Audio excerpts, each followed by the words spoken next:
From news and views, issues and opportunities, we'll have in-depth conversations with decision makers to find out what they know and what they think.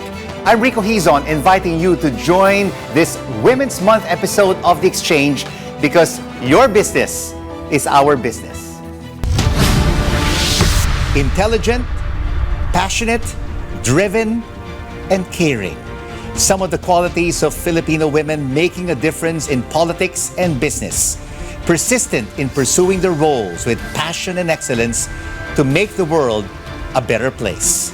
Through the years, the world has recognized the country's efforts to close the gender gap, and the journey to achieve equality is a work in progress. This month, we honor and celebrate the lives of women, incredible, phenomenal, extraordinary. The vision of women at the forefront in our C-Suite vision.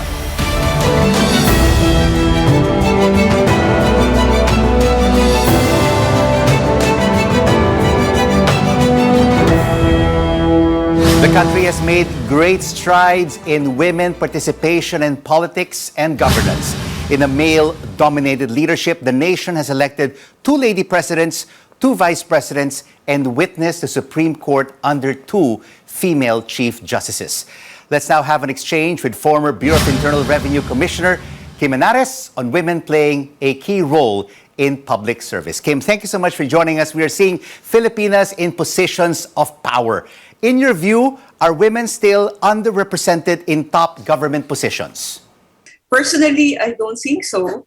I think the women of the Philippines have been very aptly represented in the leadership of our country. Mm-hmm. And yeah, so I think we're doing quite well.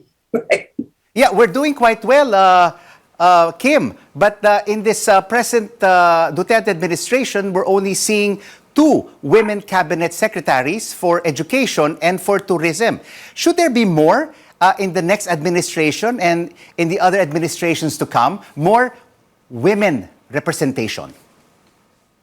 Okay, I think because that's just a high level, that's a presidential appointee. But if you look at the government, the civil service, I think we have a lot of women in the middle level and in the undersecretary levels. So, and they are the ones that really make the government run. I believe that women are very well represented in these levels. Personally, I think women should compete. If the woman is competent, then they should be appointed. They should be able to get the position, not because they're a woman or that because you want the government to. I don't believe in affirmative action. I believe in competence. No? So, and I believe Filipino women are very competent and can compete for any position in government. Absolutely. There are a lot of very, very competent Filipina women in public service. You were a former commissioner of the Bureau of Internal Revenue, Kim, a very important position in government. How challenging was the job? I think the job is very challenging, whether it's headed by a woman or by a man, or by a male person. It's the function that's very difficult. I think the most difficult thing to do in any position is to get money from somebody's pocket. So once they've earned it and they put it, they have it in their hand. It is always difficult to try to get it, even if it's legally the government's right to get it. So the position itself is difficult, whether it's held by a female or male. I think it's by nature it's very difficult. Of course, it is really very challenging, no? And it's difficult to get money. Of course, most of that cash and the revenues will be coming also from the private sector. But was there a specific challenge that you faced as a female public official in this male-dominated field? Fortunately for me, no. Because I think the president, Pinay, and my immediate boss, Secretary Purisima, is how do you call it, gender blind. Right?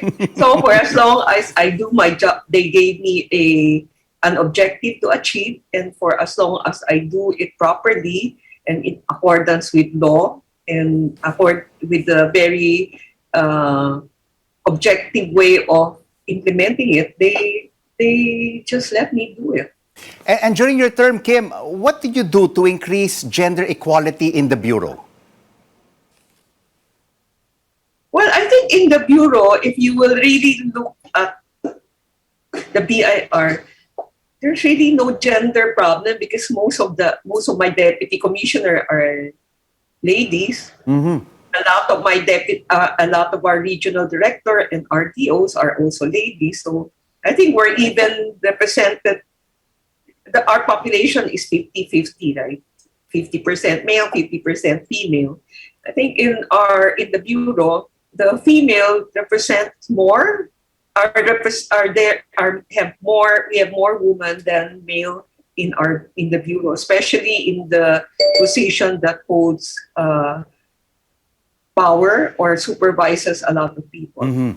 Indeed, gender equality was at the forefront during your leadership at the Bureau of Internal Revenue. What can you say was your major accomplishment at the BIR, Kim?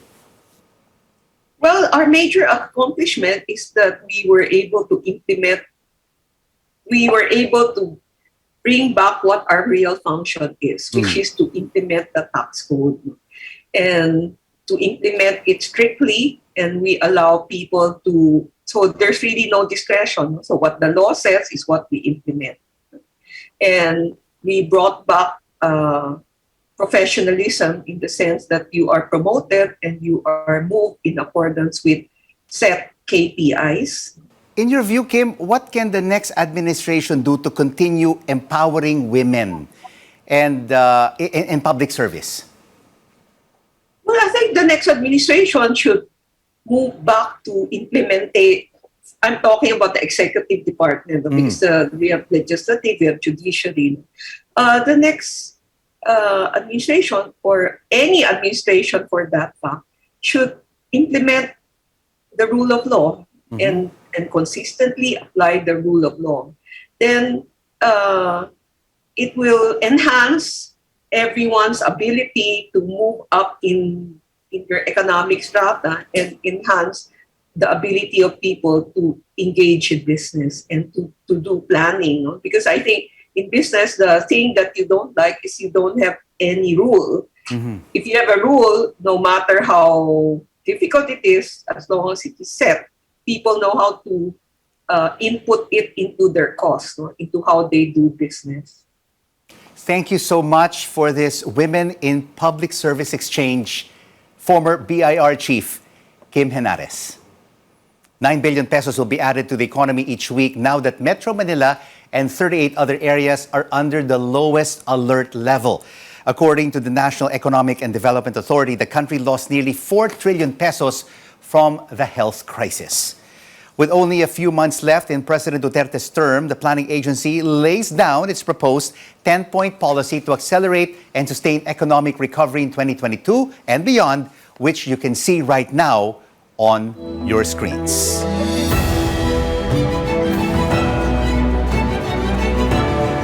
And now here's a rundown of the week's top business stories. A European Commission delegation ends its visit in the country to discuss with government officials alleged human rights and labor law violations flagged by European lawmakers.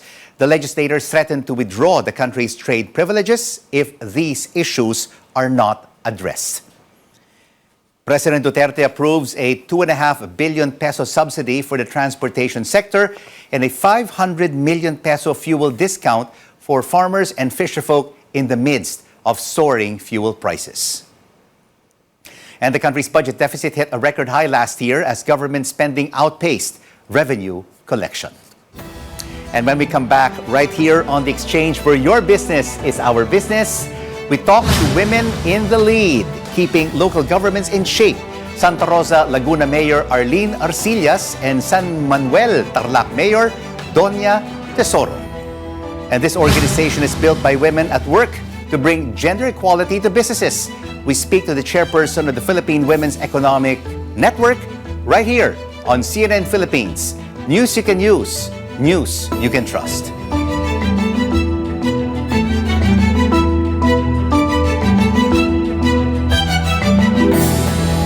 Glad you're staying with us right here on The Exchange, where your business is our business. I'm Rico Hizon. Share your thoughts about our topic this evening. Why do women excel in politics and in business? Send your answers to our social media pages, and I will read your responses later in the program. We now take a look at women serving in local government units. A third of all cities in the Philippines is led by female mayors. Let's now have an exchange with Santa Rosa, Laguna Mayor Arlene Arcillas and San Manuel, Tarlac Mayor Doña Tesoro. Thank you so much, ladies, for joining us for this Women's Month episode. Mayor Doña, let me start off with you. You started out as a councilor in politics to vice mayor and now mayor of San Manuel, Tarlac. How challenging is the job? So I started really young, no. When I was 21 years old, I entered as municipal councilor, and it was really challenging, especially being a woman in public service. You know, women kasi are often looked down upon by fellow government officials. But you know, with the right training, I had my dad before, and with the right upbringing, you know, he taught me all the values, mga principles that I needed. I had the right foundation, and I got my bravery from my dad. So, hindi na po ako masyadong nahirapan. And ever since I was young, no, my dad actually exposed me to public service. Kaya working my way up, hindi na po ako masyadong nahirapan dealing with people's issues because I have always understood them. And talagang yung puso ko nasa public service. Talagang pag yung heart mo nandun sa ginagawa mo, it won't be that hard to adapt and to love what you do. But, I mean, you're now 3 years into being a mayor of your town. Do you still feel that the discrimination is still there? Yes, sir, no. Although I have proven myself for the longest time, you know, having served the public for almost 9 years, meron pa rin pong mga discrimination that I experienced. Especially pag campaign season, you know, we tend to face mga sexist remarks, or mga sexist attacks from opponents, which also demoralizes yung mga sumusunod, yung mga young women who also want to enter public service. At saka, Sir Rico, hindi talaga mawawala yung sexual harassment because, you know, even in other countries, studies show that more than 50% of young female leaders will experience sexual discrimination or sexual harassment at some point in their careers. So aside from being looked down upon, talagang hindi nawawala that you will be judged based on your appearance, on your behavior. Talagang women, other people have high expectations on women, especially when they hold leadership roles in society. Mayor Arlene, let me turn to you. No, this is your second turn to serve as Santa Rosa, Laguna Mayor. How different were the challenges the last 3 years compared to your term from 2007 to 2016? Yeah, actually it's easier now. No? So this is my second term. I'm going for my second term on my second round as mayor. So you mentioned 2007 up to 2016, I was mayor and then went to Congress for 3 years. And then I went back 2019 as mayor again and would like to serve again Santa Rosa for another 3 years. So I'm into my 15th year as mayor plus the 3 years in Congress. It's quite it's easier for me. Sabi ko, life is all about balance. And like the first time, 2007 to 2010, I end my day at 12, at 12 midnight. That time, quite difficult because I had to measure up to my dad, who was a long-time mayor as well. And that time, developing pa yung Santa Rosa. So all the burden, nasa akin nun. Investors, everything, the constituents, how I can take care of them, considering that I just went back to politics that time. But this time, when I went back in 2019 as mayor, it's quite easy. Parang alam ko na how to deal with everything. And it was good that I was in Congress for 3 years. Like Mayor Doña, did you experience some kind of discrimination in campaigns or while you were in office? Not really, because sabi nga, I was introduced by my dad before and we've been in politics for so long. I actually started at 15 actually, as Kabataan Barangay. Councilor, Federation Chairman. So I was at 15 or 14 councilor of the municipality of Santa Rosa. No discrimination. I don't think they would dare discriminate. No? No man, di ba? But I guess, I mean, at the back of their minds, may mga questions, di ba? Ang ano ko lang noon, because when I was council, nung na-elect ulit akong council 2004, yun lang yung yung mga like, ay walang gagawin yan sa kundi magpaganda, mag-inarte, mga ganun siguro. But that's coming from not from men, that's from women then, no? Pero we've proven ourselves. I'm sure Donya has proven herself as well. So Mayor Donya, no, let me come over to you now. Who are your women idols due to their leadership and passion for service? Before talagang I really, aside from my mom, of course, I would say na I admire my mom very much for leadership skills. You know, she's heading yung mga local communities namin. But aside from that, I really admired si former Senator Miriam Defensor Santiago. You know, her strength, yung kanyang determination to say no, you know, para sa mga nakikita niya na hindi tama, and yung kanyang strength to fight for the right things para mapagserbisyohan yung mga publiko. Yun po talaga yung what I admire so much. Especially women kasi we are, people tend to look at us like we are weak. But you know, again, what I said kanina, with the right upbringing, right, we can produce mga strong, independent, and talagang mga fighter na women.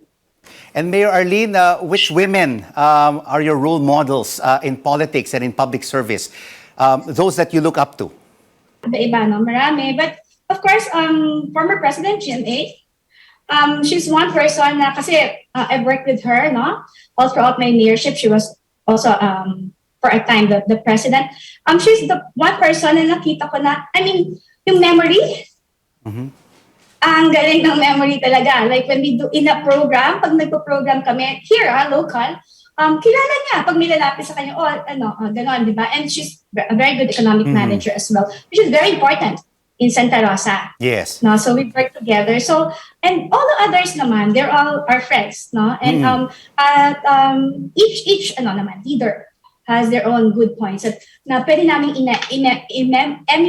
emulate ni Donya, no? And yun, kinukuha-kuha natin yun. That's right. A lot of very strong women leaders in the country. Mayor Donya, what is your advice to women who want to be in politics and public service? Yes, Sir Rico. What I would advise to young women who wants to enter public service and those who are already in public service is to continue to educate yourself. You know, education is an empowering tool to women. You know, pagka ang babae, marunong siya ay may alam, siya ay intelligent, hindi siya matatalo. You know, she can conquer anything in this life. That's what my dad taught me. At a young age, he told me that I can lead, you know, I can be strong enough as men, and that if I educate myself, I can conquer anything and could make a long-lasting impact in society. As long as I focus on myself, you know, I educate myself, I continue to learn and grow in public service, mas marami pa po akong magagawa. Thank you so much for this exchange, Santa Rosa, Laguna Mayor Arlene Arcillas and San Manuel Tarlac Mayor Donya Tesoro. And still ahead on the exchange, where your business is our business, we meet this consortium of 6 business groups advocating economic empowerment of women. Philippine Women's Economic Network Chairperson Aurora Garcia joins us after the break. Keep it right here on CNN Philippines. Music and News. News you can trust.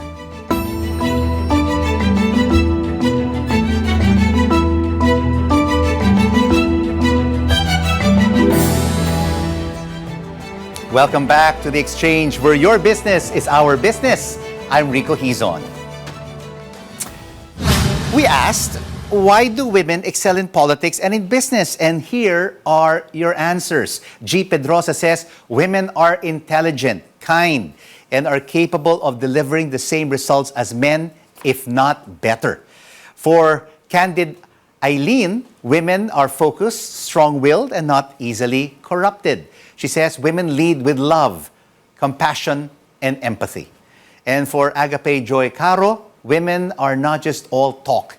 They make sure to take action. She points out that women should hold their heads up high because they are the future. Well, thank you so much for sharing your thoughts as the exchange celebrates Women's Month. Continue joining the discussions on CNN Philippines' official social media pages.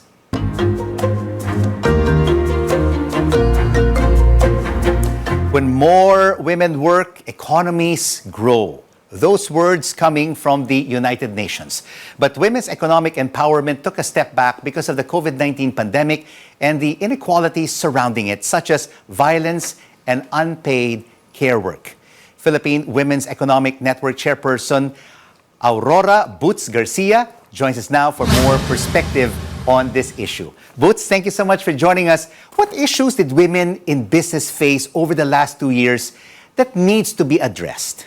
In response to the pandemic situation faced by women, we actually did a survey of women, particularly women employees.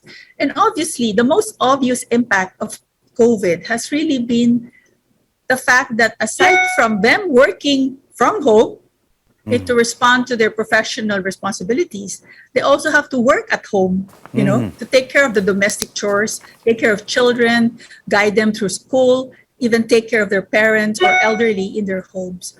So there's so much, a lot of, shall we say, double burden on the women as a result of the pandemic. So there was a problem with work-life balance, no, Boots? But now that we are back to a so-called new normal, alert level 1, do you think that these issues will be addressed and women will be able to re-empower themselves once again? The pandemic actually taught a lot of companies a lesson. That in fact, they have to put more emphasis on this challenge that women are facing. And to my mind, for women to continue to thrive post-pandemic, what we need are really supportive corporate policies which will allow women to continue working and still, especially in this hybrid and work from home combination, to still be able to work or remain employed with supportive corporate policies. For example, work from home arrangements or other flexible work policies which allow them to choose, for example, where they want to work, when they want to work, and what type of roles they want to play. It would also be good if companies can provide flexible considerations for women who have to care for small children through friendly and flexible childcare policies as well. And so, Boots, you're saying then that it shouldn't be mandatory now that we are in alert level 1 for everyone to go back to work physically, especially our Filipino women. I agree, because it has been proven that, if we want to continue to maintain, because a lot of women decide at some point in time, especially during their childbearing age, to drop off from work. But if we allow this type of work arrangement, then we will be able to continue providing income and employment to these women who would like to be economically empowered as well. Let's give them that opportunity. They should be given that option. And you are a very successful executive, Boots. What challenges did you have to overcome in your career as a female executive? I have to say, Rico, that I was fortunate to have worked with a company, particularly a SGVN company, where I was a partner and until I left the firm and associated with for more than 30 years. The company itself was very gender responsive, so to speak, and gave a lot of opportunities for females, talented females who performed well to rise in the organization. That said, what has really inspired me to pursue my advocacy is that if I have this opportunity, I believe it is my responsibility to help other women take advantage of these opportunities, which probably they're not able to have because of certain challenges or constraints that they're faced with. So, I've taken that in as which my, industries, you know, Boots, shall do we say Filipino moral women? responsibility? Yeah. In which industries, Boots, do Filipino women still face challenges? Well, we have to be cognizant of the fact that women are underrepresented, if I might say, in what they describe as technical related jobs because of this unconscious bias that only men can do certain types of work. So we're looking at, underrepresentation in areas like infrastructure, construction, utilities, those areas. But women thrive in, the typical, what they say, women's jobs like retail, hospitality, wellness, financial services. But there are other opportunities available in not the usual industries where women are employed. You are a role model for gender equality and women empowerment. What is your advice to women who want to be like you and succeed in the corporate world? I think firstly, more importantly is, you have to develop and capacitate yourself to attain, or rather to aspire for a particular goal. Prepare yourself, okay? Develop the skills and the competencies. Second, do not be intimidated. Do not be constrained by, perceived challenges. Just go on, show what you're capable of doing. And I don't think they can ignore what you can do if you prove to themselves that you are worthy of rising up in any organization that you might be associated with. And I think the other advice that I would give is, take a role model, as you say, find a role model and associate yourself with similar women who have succeeded. And from them, you can learn a lot and you can be inspired by what they have achieved. Thank you so much for this Women in Business Exchange, Aurora Boots Garcia of the Philippine Women's Economic Network. And before we go, we pay tribute to the hardworking women behind the exchange. Without them, this program would not be a success. Thank you so much, ladies. We are really very proud of you. And this is The Exchange, who makes sense of the facts and the figures and the ups and downs of the business cycle, because your business is our business. I'm Rico Hizon. Happy Women's Month. Thanks for watching CNN Philippines. News you can use. News you can trust.